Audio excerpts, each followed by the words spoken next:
चांदी के थाली में सोने के चम्मच में खाने वाले हैं मोदी जी।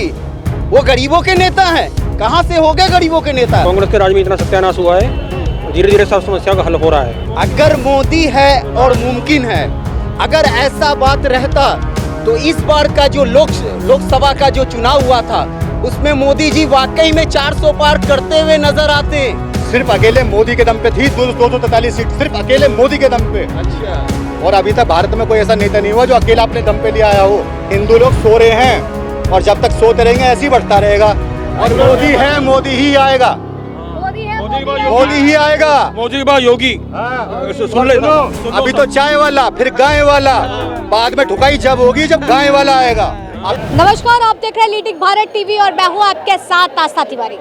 देश में वो तमाम मुद्दे चल रहे हैं जिस पर हर किसी की नजर है, फिर वो चाहे तिरुपति मंदिर के प्रसाद को लेकर के मुद्दा हो या फिर दिल्ली की सियासत का मुद्दा हो। लेकिन सवाल ये है कि आखिर जो तमाम राजनीतिक दल हर हथकंडे जनता को लुभाने के लिए अपनाते हैं, लेकिन क्या वाकई जनता के उस मायने को समझने की कोशिश करते हैं जो जनता जिस बात की बात करती है, चाहे वो महंगाई हो, बेरोजगारी हो।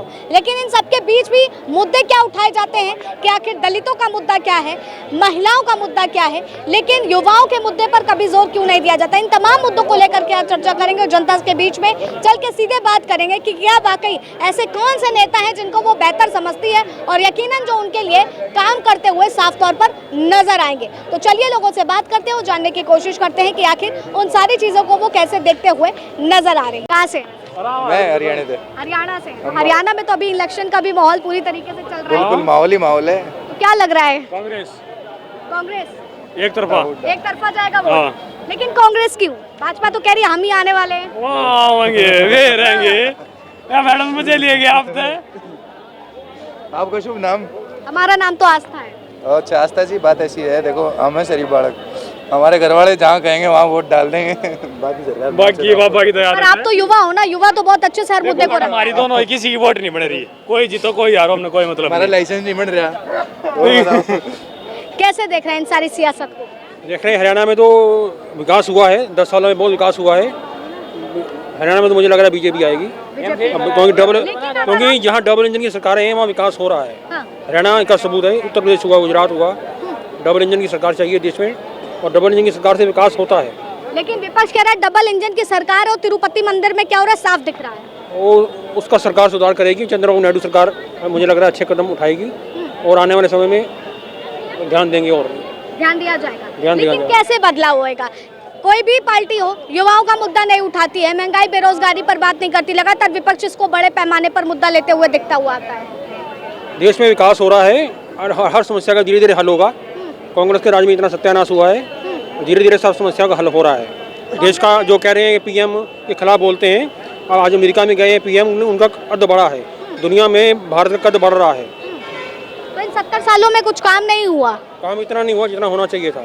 10 सालों में इतना विकास हुआ है और आने वाले समय 5 सालों में मुझे लगता है और विकास होगा, गारंटी है। विपक्ष कह रहा है कि बैसाखी पर बैठे हुए हैं। कोई बैसाखी नहीं है, मोदी है तो मुमकिन है। मोदी है तो मुमकिन है। लगता है ऐसा? देखो, भारतीय जनता पार्टी की जमानत जब्त होने जा रही है हरियाणा के अंदर और कांग्रेस पार्टी बड़ी पार्टी उभर कर आएगी मुख्यमंत्री। हमारी शेरजा जी नाराज हैं, इन्हें क्या मालूम, इसकी कीमत कांग्रेस को चुकानी पड़ेगी। और जो केजरीवाल जा रहे हैं ना हरियाणा, ये बीजेपी को नुकसान नहीं पहुंचाएंगे, उनको नुकसान पहुंचाएंगे, कांग्रेस को नुकसान पहुंचाएंगे। मोदी है मुमकिन की लगातार बात हो रही है, क्या वाकई लगता है मोदी है मुमकिन है? सब मोदी है तो मुमकिन है। अगर मोदी है और मुमकिन है, अगर ऐसा बात रहता तो इस बार का जो लोकसभा का जो चुनाव हुआ था उसमें मोदी जी वाकई में 400 पार करते हुए नजर आते हैं कि ताकि 240 पे अटके हुए नजर मोदी जी नहीं आते हैं। मोदी है तो मुमकिन है। कौन बोल रहे हैं? कौन बोल रहा है? ये वो लोग बोल रहे हैं जो उनके चमचे लोग हैं। जनता नहीं बोल रही है। जो मोदी जी का दामन पकड़ के एनी टाइम खड़े रहते हैं वो लोग ये बात बोल रहे हैं। जनता जानती है, जनता अच्छी तरीके से जानती है कि मोदी जी क्या है। 50 लाख का सूट, 10 लाख का बूट और 20 लाख का सलूट लेने वाले आदमी है वो। क्या मालूम है आपको? लेकिन ये तो कहा जा रहा है चांदी के थाली में सोने के चम्मच में खाने वाले हैं मोदी जी। वो गरीबों के नेता हैं? कहाँ से हो गए गरीबों के नेता? जरा हमें ये तो बताएं आप। गरीबों के नेता राहुल गांधी हैं, गरीबों के नेता केजरीवाल हैं। पूछिए कैसे, ये भी मैं बताता हूँ। आपको अच्छी तरीके से मालूम होगा कि हाथरस में जो कांड हुआ था यूपी के अंदर में, तो वहाँ प्रधानमंत्री मोदी जी नहीं गए थे। जो बाबा के चक्कर में 200-300 लोग मारे गए थे, वहाँ पे मोदी जी नहीं गए थे, वहाँ पे राहुल गांधी गए थे। और गरीबों के बीच में उन्होंने ज़मीन पर बैठा और गरीबों से जाना उनका दुख हाल कि क्या होता है।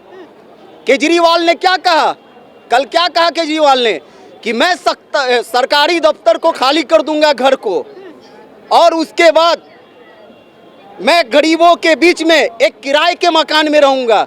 कौन ऐसा हिंदुस्तान के अंदर में मुख्यमंत्री है जो किराए के मकान में रहेगा? लेकिन केजरीवाल है ऐसा। उन्होंने घोटाला नहीं किया, उन्होंने घोटाला नहीं किया, उन्होंने गलत नहीं किया। अगर वो गलत करते तो जेल के अंदर में रहते हैं कि ताकि आज वो बाहर नहीं आ लोगों का सवाल ये है ना कि जब आरोप तय हुए थे, जेल ले जा रहे थे, तब काहे नहीं दे दिए इस्तीफा? क्या क्यों? वो मेरी मर्जी है, जब मैं इस्तीफा दूं ना दूं।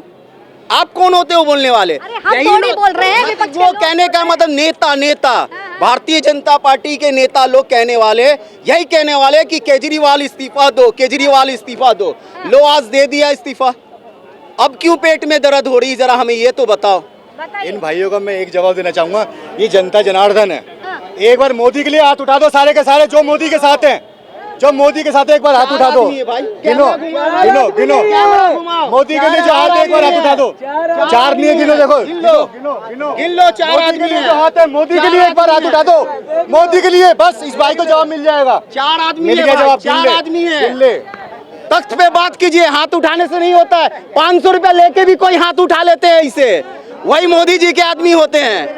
ठीक है, नहीं हम तो ये बताइए, आप मोदी का सपोर्ट कर रहे हैं, किन मुद्दों पर सपोर्ट कर रहे हैं? एक मिनट, इन्होंने कहा 243 सीट सिर्फ अकेले मोदी के दम पे थी। 243 सीट सिर्फ अकेले मोदी के दम पे। अच्छा, और अभी तक भारत में कोई ऐसा नेता नहीं हुआ जो अकेला अपने दम पे ले आया हो।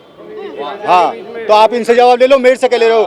मैं तो उनको जितना भी समझाऊंगा सब व्यर्थ है, सब बेकार है। लेकिन ये कह रहे हैं ना कि राहुल गांधी बेहतर है। मेरे पास टाइम नहीं है, लेकिन मेरे दिल में जलन हुई, और इन सबके दिल में जो सुन रहे हैं यहाँ पे, सबके दिल में जलन हुई है। क्या लगता है, क्या है आपके लिए, क्या आपके मोदी एक आम नागरिक है। हाँ, जो भरे परिवार छोड़ के, जो अकेला यहाँ बैठा हुआ है, जो जनता के उसमें लगा हुआ है, सब कुछ छोड़ छाड़ के, चाहता तो आराम से सब कुछ छोड़ के बैठ के भी आज भी इतना कमा लेगा। लेकिन क्या, जनता के उसमें लगा हुआ बेचारा, लेकिन जनता ही समझ नहीं रही है। ना समझो, भुगतोगे। बांग्लादेश वो क्या नाम है तुम्हारा, पाकिस्तान दे दिया। कल बीते दिन योगी आदित्यनाथ ने भी बात ये कही है कि, एक मिनट सुन लो पहले। पाकिस्तान हमारी नजरों को, हमारे बाप दादा को सामने ही गया है, और उससे पहले भी बहुत कुछ जा चुका है, और आगे भी जाएगा। बांग्लादेश में क्या हो रहा है, कोई से की आवाज है, उससे आवाज ले लो, क्या हो रहा है बांग्लादेश में, बोल जाए वो एक बार। बस हम बताएं, इतना ही बोलना है, बस यही काफी है। कितना सहमत? बहुत बढ़िया। और मोदी है, मोदी ही आएगा, मोदी ही आएगा। मोदी के बाद योगी।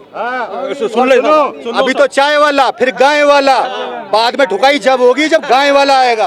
अभी तो बच्चे पड़े हैं, अभी तो बच्चे पड़े हैं। हाँ, जब क्योंकि वो ये खुल के कहता है बटोगे तो कटोगे, वही है जो खुल के कहता है बटोगे तो कटोगे, खुल के कहता है वो। और ये बात हम भी कहते हैं कि बटोगे तो कटोगे। लगता है ऐसा? लगता नहीं है, ऐसा है। पाकिस्तान कैसे बना, आप बताओ, पाकिस्तान कैसे बना?